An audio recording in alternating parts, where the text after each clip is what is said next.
আসসালামু আলাইকুম রহমতুল্লাহ বরকাতুহু। প্রিয় দেশবাসী, সবাই কেমন আছেন?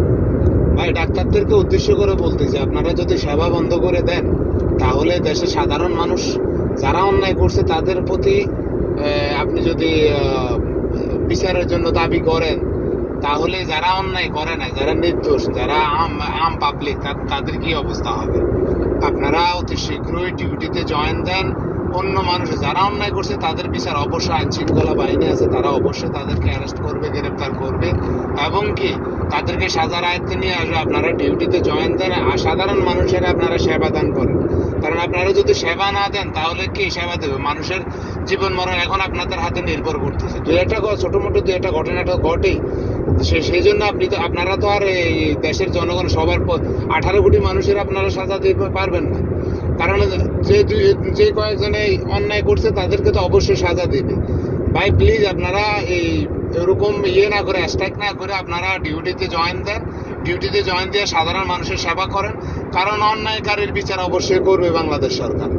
তো সেই জন্য ভাই আপনাদের সবাইকে আহ্বান করতেছি, আপনারা ডিউটিতে জয়েন দেন। আর বৈষম্য আন্দোলনকারীদেরকে উদ্দেশ্য করে বলতেছি, আপনারা এই পর্যন্ত অনেকগুলা ঘটনা ঘটতেছে, কারা করতেছে, তারপর যারা এগুলোর সাথে জড়িত আছে, এই উশৃঙ্খল সৃষ্টি করার জন্য বা কুন্দলতা সৃষ্টি করার জন্য তাদেরকে শনাক্ত করে আইন শৃঙ্খলা বাহিনীর হাতে উঠায় দেওয়া দরকার, তাদেরকে সায়দার আয়ত্তে আনা দরকার। না হলে এইভাবে আরো বহু ঘটনা ওরা ঘটাবে বাংলাদেশের মাটিতে। আপনাদের টিকে থাকতে অনেক কষ্ট হবে, কারণ আপনারা যে রোড ম্যাপ নিয়ে আপনারা সামনে এগোচ্ছেন, তারা আপনাদেরকে ওই রোড ম্যাপে এগোতে দেবে না, কারণ আপনাদেরকে পিছনে টানবে। তো সেই জন্য আপনাদেরকে বলতেছি, সবাই একতাবদ্ধভাবে কারা এইসব কাজ করে তাদেরকে শনাক্ত করে আইন শৃঙ্খলা বাহিনীর হাতে উঠাই দিয়ে তাদেরকে আইনের কাঠগড়াদার করান। এটাই বাংলাদেশের সবার দায়িত্ব এবং কি কর্তব্য।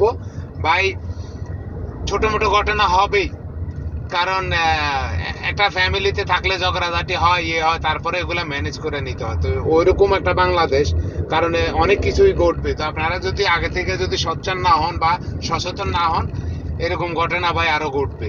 তো সেই জন্য সবাইকে বলতেছি, বাংলাদেশের প্রত্যেকটা ডিস্ট্রিক্টে যারা আছেন কর্মরত শিক্ষার্থীরা, তারা এইসব ধরনের কর্মকাণ্ড যারা ঘটাবে বা যারা পরিকল্পনা করে তাদেরকে আপনারা চিহ্নিত করে লিস্ট করে আইন শৃঙ্খলা বাহিনীর হাতে উঠাই দিয়ে সাজা দেন। কারণ ও কারণে আরো বাংলাদেশে এরকম ঘটনা ঘটবে, আরো মানুষ মরবে। আমরা চাই না যে আর প্রাণহানি হোক।